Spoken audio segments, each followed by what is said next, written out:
আরজি করে দুর্নীতির ঘটনায় গ্রেপ্তার হয়েছে প্রাক্তন অধ্যক্ষ সন্দীপ ঘোষ, কিন্তু এই দুর্নীতির শিকড় ন্যাশনাল মেডিকেলেই। আর এখান থেকেই নাকি দুর্নীতির শিকড় বিপ্লব সিংহ, যিনি গ্রেপ্তার হয়েছে, সন্দীপ ঘোষের সঙ্গে ঘনিষ্ঠতা বাড়তে থাকে। কিন্তু এই ঘনিষ্ঠতা কিভাবে বেড়ে উঠলো, কিভাবে দুর্নীতির শিকড় গজালো, জানবো। অমিত রয়েছে আমাদের সঙ্গে। অমিত, এই দুর্নীতির শিকড় তাহলে ন্যাশনাল মেডিকেলে, আরজি করে শুরু নয়। এক আর দুই, জানতে চাইবো এই বিপ্লব সিংহর সঙ্গে সন্দীপ ঘোষের ঘনিষ্ঠতা কবে থেকে বাড়তে শুরু করলো, কিভাবে সম্পর্ক তৈরি হলো? এখনো পর্যন্ত যে সমস্ত তথ্য প্রমাণ বা নথিপত্র বাজেয়াপ্ত করা হয়েছে সিবিআই তরফে, সিবিআই সূত্রে দাবি করা হচ্ছে যে এই Sandip Ghosh national medical college থেকেই এই বিপ্লব সিংহকে ভেন্ডারের বরাত পাইয়ে দিয়েছিল।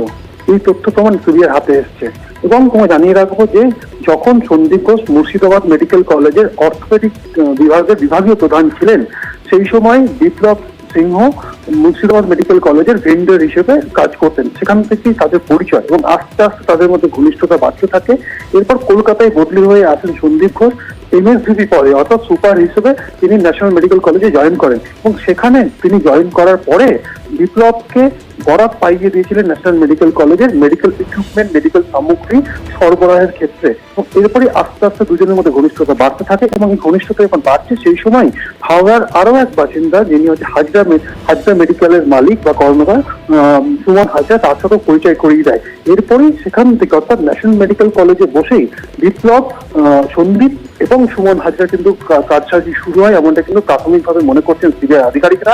পরবর্তী সময়ে যখন আরজি কর মেডিকেল কলেজের প্রিন্সিপাল হিসেবে যোগদান করেন সন্দীপ ঘোষ, তারপরে সুমন এবং বিপ্লব দুজনই আরজি কর মেডিকেল কলেজের ভেন্ডর হিসেবে কিন্তু তারা বরাত পেয়েছিলেন।